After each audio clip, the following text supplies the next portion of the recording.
명절만 되면 고민입니다. 형제 단톡방에 인사를 해야 할지 말아야 할지, 보내자니 어색하고 안 보내자니 또 뭐라고 할까봐. 결국 새해 복 많이 받으세요. 5글자만 보내고 폰을 끕니다.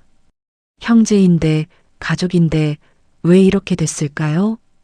60대 박철수 씨는 요즘 불면증에 시달립니다. 밤마다 형이 생각나기 때문입니다. 2년 전 어머니 장례식 이후로 단 한 통의 연락도 없습니다. 같은 서울에 살지만 만날 생각조차 하지 않습니다. 어릴 때는 하나뿐인 형이 세상 전부였는데 이제는 길에서 마주쳐도 못 본 척할 것 같습니다. 이게 비단 박 씨만의 이야기일까요? 아닙니다. 지금 이 순간에도 수십만 명이 같은 고민을 하고 있습니다. 형제가 있지만 혼자입니다. 연락처는 저장돼 있지만 절대 누르지 않습니다. 명절에 모여도 어색하기만 합니다. 통계청 자료를 보면 충격적입니다.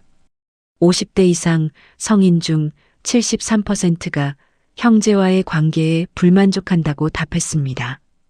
60대는 더 심각합니다. 82%가 형제와 1년에 한 번도 제대로 된 대화를 나누지 않습니다. 전화번호는 알지만 걸지 않습니다.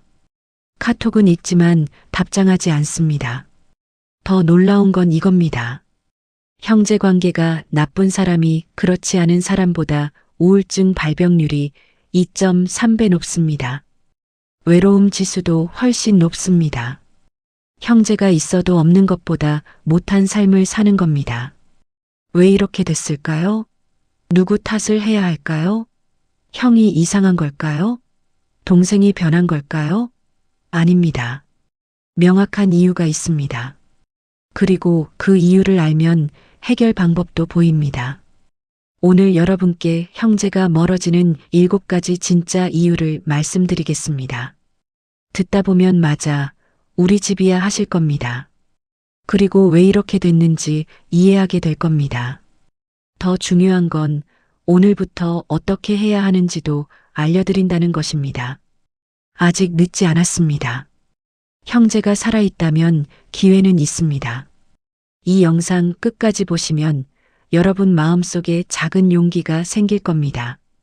끊어졌던 연결고리를 다시 이어볼 수 있다는 희망 말입니다. 시작하겠습니다. 첫 번째 이유, 각자의 가정이 우선순위가 되면서. 형제가 멀어지는 가장 큰 이유는 각자의 가정이 생겼기 때문입니다. 이건 자연스러운 현상입니다. 하지만 많은 분들이 여기서 실수를 합니다. 결혼하면 배우자가 1순위가 됩니다. 자녀가 태어나면 아이들이 중심이 됩니다. 시간과 에너지의 대부분을 가정에 쏟습니다. 당연한 일입니다. 문제는 형제를 완전히 뒤로 밀어버린다는 겁니다. 명절에만 보면 됩니다. 부모님 생신 때만 만나면 됩니다. 1년에 2~3번이면 충분하다고 생각합니다. 그렇게 10년, 20년이 흐릅니다. 어느새 형제는 명절용 가족이 돼버립니다. 더 큰 문제는 배우자와 형제 사이에서 균형을 잃는다는 겁니다. 아내가 시댁 형제를 불편해하면 남편도 따라서 멀어집니다. 남편이 처가 식구를 귀찮아하면 아내도 연락을 끊습니다. 부부가 한 팀이 되는 건 좋지만 그 과정에서 형제를 완전히 차단하는 건 문제입니다. 실제 사례를 보겠습니다. 55세 최민지 씨는 동생과 15년째 연락을 안 합니다. 이유가 뭘까요? 15년 전 명절에 동생 남편이 무례하게 굴었기 때문입니다. 남편이 화를 냈고 최 씨도 동생에게 항의했습니다. 동생은 남편 편을 들었습니다. 그날 이후로 인사도 안 합니다. 15년입니다. 그 사이 동생은 이혼했습니다. 그 남편은 이미 떠났습니다. 하지만 최 씨와 동생은 여전히 남남입니다.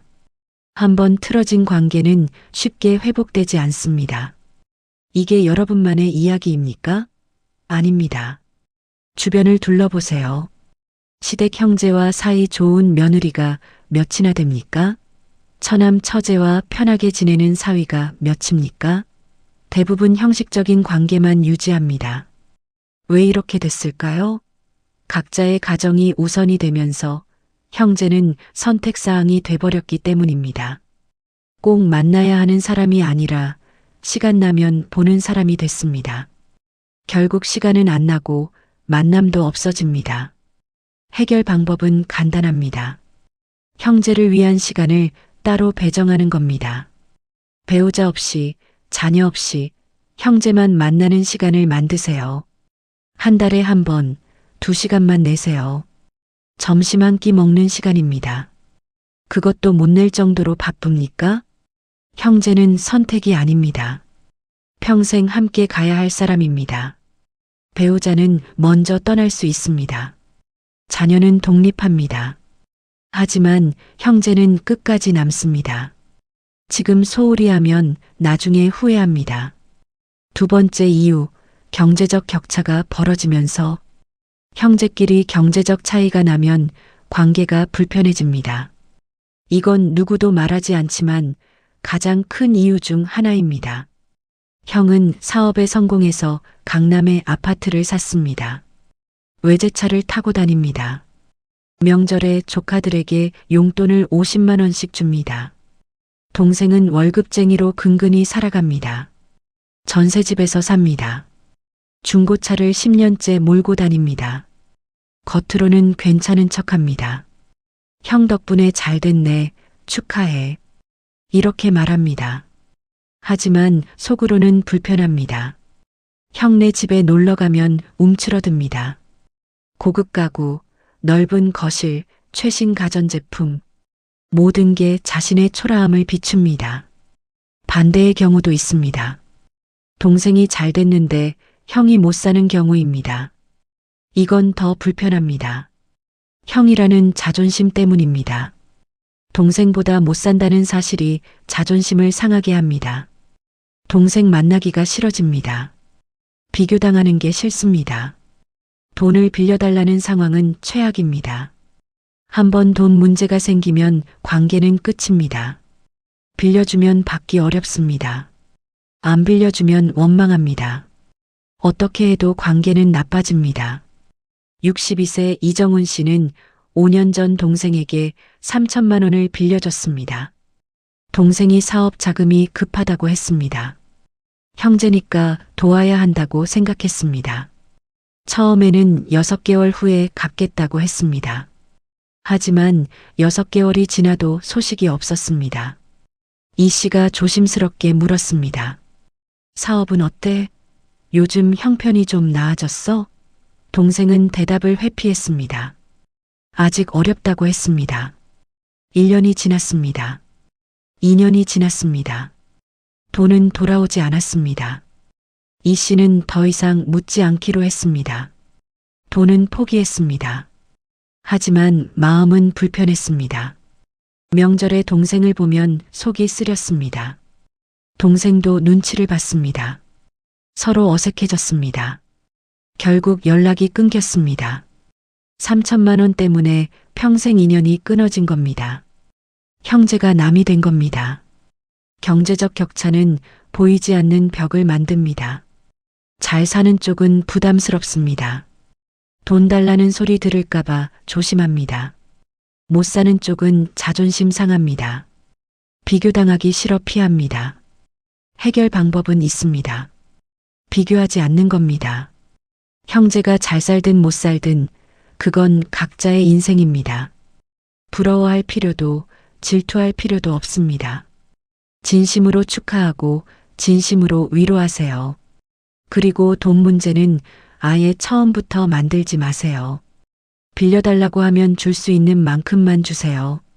받을 생각하지 말고 주세요. 그게 형제입니다. 빌려주고 받으려 하면 관계가 깨집니다.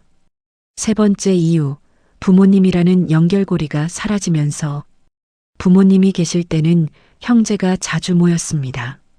명절, 생신, 제사, 부모님이 중심이었습니다. 부모님 때문에 모였습니다. 부모님이 대화의 주제였습니다. 하지만 부모님이 돌아가시면 달라집니다. 모일 이유가 사라집니다. 첫 해는 그래도 모입니다. 명절에 연락합니다. 형제끼리 모이자고 합니다. 하지만 해가 갈수록 연락이 뜸해집니다. 2년째는 명절 인사만 문자로 보냅니다. 3년째는 그마저도 안 합니다. 5년이 지나면 완전히 남이 됩니다. 부모님이라는 중심축이 없으니 흩어지는 겁니다. 심리학에서는 이것을 중심상실 현상이라고 부릅니다.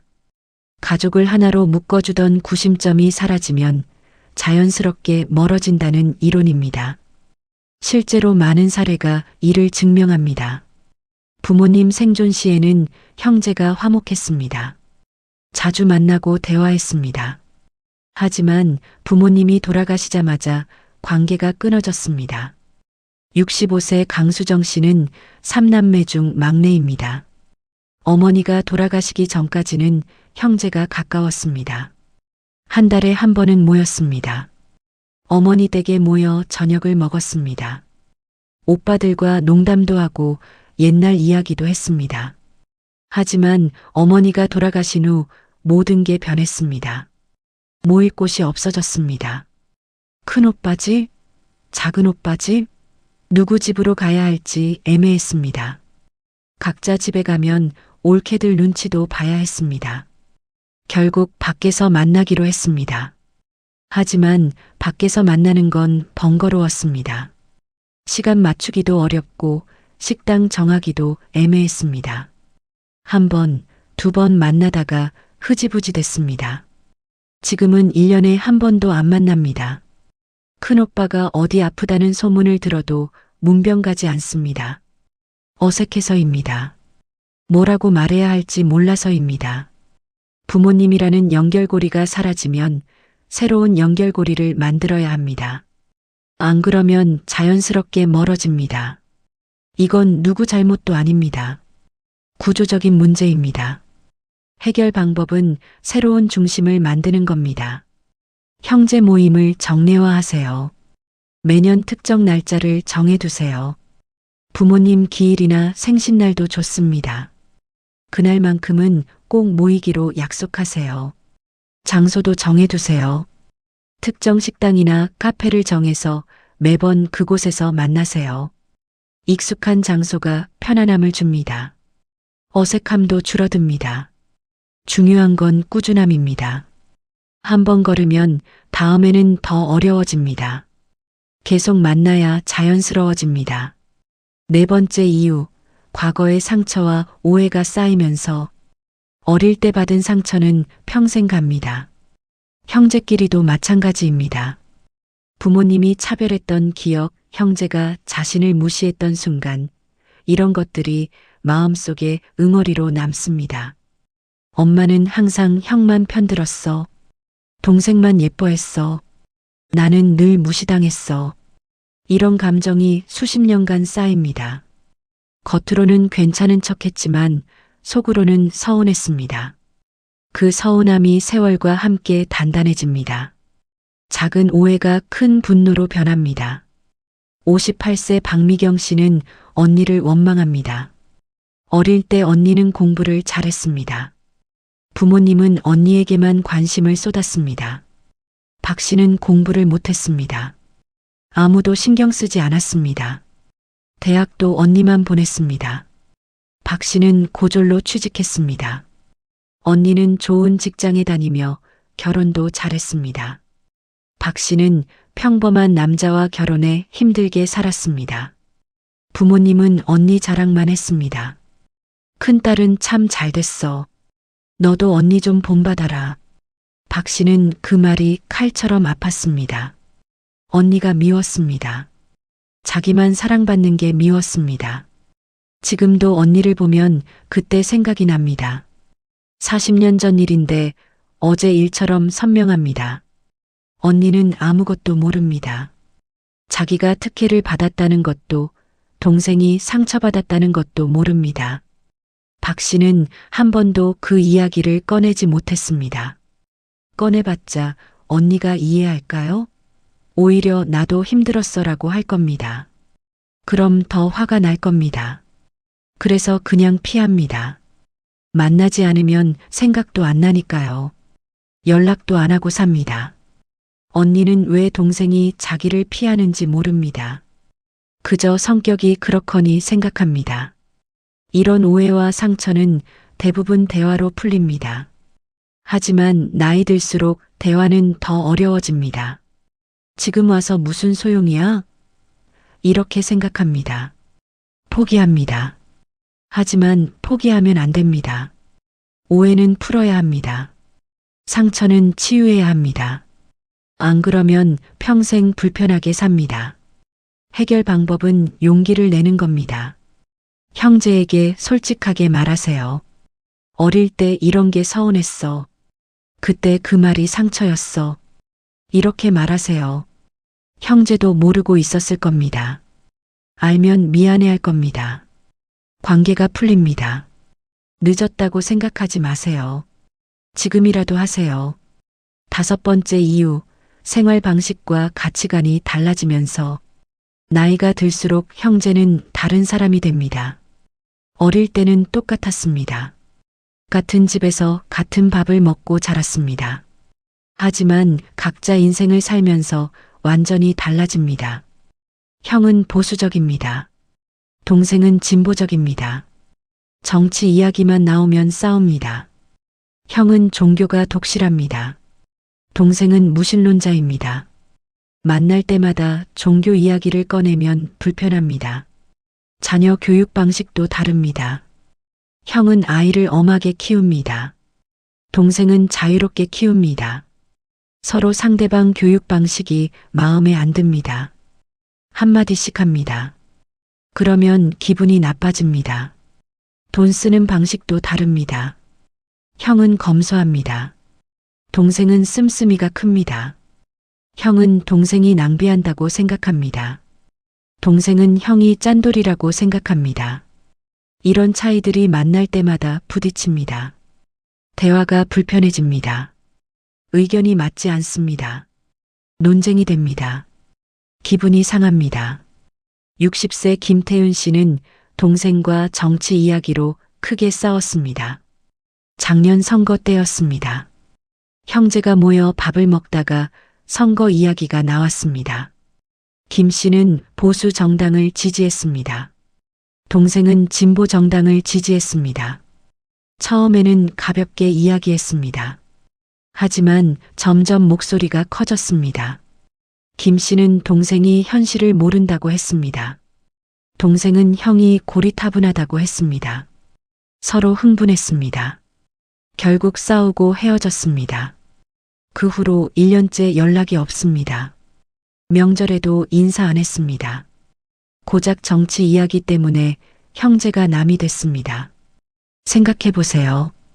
정치가 형제보다 중요합니까? 종교가 가족보다 중요합니까? 가치관 차이는 자연스러운 겁니다. 각자 다른 삶을 살았으니까요. 그걸 인정해야 합니다. 해결 방법은 간단합니다. 민감한 주제를 피하세요. 정치, 종교, 돈 이야기는 하지 마세요. 대신 공통 관심사를 찾으세요. 어릴 때 추억, 건강, 취미 이야기를 하세요. 서로 다름을 인정하세요. 우리 생각이 다르네. 그래도 괜찮아. 이렇게 말하세요. 설득하려 들지 마세요. 바꾸려 하지 마세요. 있는 그대로 받아들이세요. 형제는 내 생각을 따라야 하는 사람이 아닙니다. 다른 생각을 가진 채로도 함께 갈 수 있는 사람입니다. 6번째 이유, 관계 유지 노력이 없어서 친구는 연락 안 하면 멀어진다는 걸 압니다. 그래서 가끔 연락하고 만납니다. 하지만 형제는 다릅니다. 피를 나눴으니 영원히 가까울 거라고 착각합니다. 이게 큰 오해입니다. 형제도 노력해야 합니다. 연락하고 만나야 합니다. 관심 가져야 합니다. 안 그러면 친구보다 더 빨리 멀어집니다. 형제 생일이 언제인지 아십니까? 조카 이름을 다 아십니까? 형제가 요즘 무슨 일 하는지 아십니까? 건강은 어떤지 아십니까? 대부분 모릅니다. 이건 무관심입니다. 무관심이 쌓이면 관계가 끊어집니다. 형제도 느낍니다. 나한테 관심이 없구나. 그럼 나도 굳이 연락할 필요 없겠다. 이렇게 서로 멀어집니다. 관계는 노력해야 유지됩니다.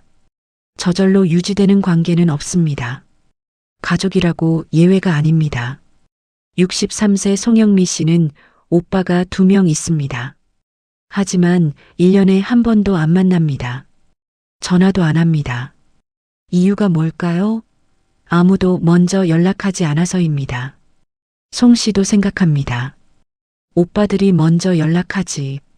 오빠들도 생각합니다. 막내가 연락하겠지. 서로 기다립니다. 결국 아무도 연락 안 합니다. 시간이 지날수록 연락하기 더 어려워집니다. 지금 연락하면 이상하게 생각하지 않을까? 뭔가 부탁하려고 연락하는 줄 알까봐. 이런 생각에 못합니다. 관계는 방치하면 썩습니다. 아무리 가까운 사이도 연락 안 하면 남이 됩니다. 해결 방법은 오늘부터 실천하는 겁니다. 지금 바로 형제에게 문자 보내세요. 형, 잘 지내세요? 동생아, 요즘 어때? 이 한 줄이면 됩니다. 일주일에 한 번 안부 문자 보내세요. 한 달에 한 번 전화하세요. 3달에 한 번 만나세요. 작은 노력이 큰 변화를 만듭니다. 관계는 노력한 만큼 돌아옵니다. 7번째 이유, 자존심과 체면 때문에. 마지막 이유는 자존심입니다. 나이 들수록 자존심이 세집니다. 먼저 연락하면 진다고 생각합니다. 먼저 손 내밀면 약해 보인다고 생각합니다. 내가 왜 먼저 연락해? 형이 먼저 사과해야지. 동생이 잘못했는데 내가 먼저. 이런 생각에 갇혀 있습니다. 결국 아무도 먼저 하지 않습니다. 체면도 문제입니다. 형제 앞에서 약한 모습 보이기 싫습니다. 힘든 이야기하기 싫습니다. 도움 청하기 싫습니다. 그래서 거리를 둡니다. 67세 정우진 씨는 3년 전 동생과 싸웠습니다. 어머니 유산 문제 때문이었습니다. 동생이 억울한 소리를 했습니다. 정 씨는 화가 났습니다. 소리를 질렀습니다. 동생도 맞받아쳤습니다. 그날 이후로 연락이 끊겼습니다. 정 씨는 동생이 먼저 사과하기를 기다렸습니다. 동생도 형이 먼저 사과하기를 기다렸습니다. 3년이 지났습니다. 아무도 먼저 하지 않았습니다. 지난해 정 씨가 암 진단을 받았습니다. 수술하고 항암 치료를 받았습니다. 너무 힘들었습니다. 동생이 보고 싶었습니다. 하지만 연락하지 못했습니다. 자존심 때문이었습니다. 내가 먼저 연락하면 지는 거야. 아프다고 불쌍한 척하는 것 같아. 이런 생각에 참았습니다. 결국 혼자 아팠습니다. 가장 힘들 때 형제의 위로 한마디 듣지 못했습니다. 자존심이 뭐길래 이렇게까지 해야 합니까? 체면이 뭐길래 형제도 못 만납니까? 자존심 지키고 외롭게 늙을 겁니까? 먼저 손 내미는 사람이 지는 게 아닙니다. 먼저 손 내미는 사람이 현명한 겁니다. 먼저 사과하는 사람이 약한 게 아닙니다. 먼저 사과하는 사람이 성숙한 겁니다. 해결 방법은 자존심 내려놓는 겁니다. 오늘 바로 형제에게 연락하세요. 형님, 그때 제가 잘못했습니다. 동생아, 형이 미안해. 이 한마디면 됩니다. 상대방도 기다리고 있었습니다. 여러분의 연락을 기다리고 있었습니다. 용기만 내면 됩니다. 여기까지 형제가 멀어지는 7가지 이유를 봤습니다. 각자의 가정, 경제적 격차, 연결고리 상실, 과거의 상처, 가치관 차이, 노력 부족, 자존심. 이 중에서 여러분에게 해당하는 건 몇 가지입니까? 한두 가지가 아닐 겁니다. 여러 가지가 복합적으로 작용했을 겁니다. 그래서 관계가 이렇게까지 멀어진 겁니다. 하지만 포기하지 마세요. 늦었다고 생각하지 마세요. 형제가 살아있다면 기회는 있습니다. 오늘이 가장 빠른 날입니다. 미국의 어느 병원에서 임종 환자들을 대상으로 연구했습니다. 인생에서 가장 후회되는 게 뭡니까? 물었습니다. 1위가 뭐였을까요? 형제와 화해하지 못한 것이었습니다. 돈 더 못 번 게 후회된다는 사람은 없었습니다. 집 더 크게 못 산 게 후회된다는 사람도 없었습니다. 대신 형제와 싸우고 화해 안 한 채 살았다는 게 가장 후회됐습니다. 그때 형한테 사과할 걸, 동생한테 먼저 연락할 걸, 자존심 부리지 말 걸, 이런 후회를 하며 눈을 감는다고 합니다. 여러분은 그러지 마세요. 지금 하세요. 오늘 하세요. 내일로 미루지 마세요. 서울대 심리학과 연구팀이 60대 이상을 대상으로 조사했습니다. 형제 관계가 좋은 사람과 나쁜 사람의 삶의 질을 비교했습니다. 결과는 놀라웠습니다. 형제 관계가 좋은 사람이 그렇지 않은 사람보다 행복도가 2.7배 높았습니다. 건강 지표도 좋았습니다. 우울증 발병률은 3분의 1 수준이었습니다. 외로움을 덜 느꼈습니다. 삶의 만족도가 월등히 높았습니다. 노년에 가장 중요한 건 관계입니다. 특히 형제 관계입니다. 배우자는 먼저 떠날 수 있습니다. 친구도 하나 둘 세상을 떠납니다. 자녀는 자기 인생을 삽니다. 바빠서 자주 못 만납니다. 결국 남는 건 형제입니다. 어릴 때 추억을 공유한 유일한 사람입니다. 같은 부모 밑에서 자란 유일한 사람입니다. 세상에서 나를 가장 오래 알고 있는 사람입니다. 그 사람과 남처럼 살 겁니까? 아니면 다시 가까워질 겁니까? 선택은 여러분 몫입니다. 구체적인 실천 방법을 다시 정리하겠습니다. 첫째, 오늘 바로 문자 보내세요. 형, 잘 지내세요? 동생아, 보고 싶다. 이 한 줄이면 됩니다. 길게 쓸 필요 없습니다.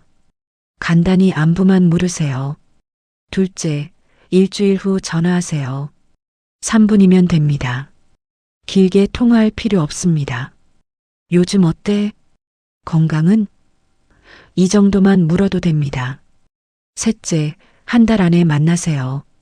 밥 한 끼 먹으세요. 차 한잔 하세요. 거창한 약속이 아닙니다. 가볍게 만나면 됩니다. 넷째, 정기적으로 만나는 날을 정하세요. 1년에 4번, 계절마다 한 번씩 모이세요. 날짜를 정해두고 캘린더에 표시하세요. 다섯째, 과거 일은 용서하세요. 오해가 있었다면 풀으세요. 상처가 있었다면 이야기하세요. 미안했다면 사과하세요. 여섯째, 비교하지 마세요. 형제가 잘 살든 못 살든 상관없습니다. 각자의 인생입니다. 진심으로 축하하고 위로하세요. 일곱째, 자존심 내려놓으세요. 먼저 손 내미는 게 지는 게 아닙니다. 현명한 겁니다. 먼저 연락하세요. 이 중에서 하나만 실천해도 관계는 달라집니다. 3가지만 실천해도 형제와 다시 가까워질 수 있습니다. 7가지 다 실천하면 관계가 완전히 회복됩니다. 어릴 때를 기억하세요. 형이 자전거 뒤에 태워주던 기억, 동생이랑 골목에서 놀던 기억, 여름밤 마루에 누워 별 보던 기억. 그때는 형제가 전부였습니다. 지금은 왜 멀어져 있습니까? 돈 때문입니까? 자존심 때문입니까? 그게 형제보다 중요합니까? 인생은 짧습니다. 시간은 빠릅니다. 미루면 안 됩니다. 오늘 하세요. 지금 하세요. 핸드폰 꺼내세요.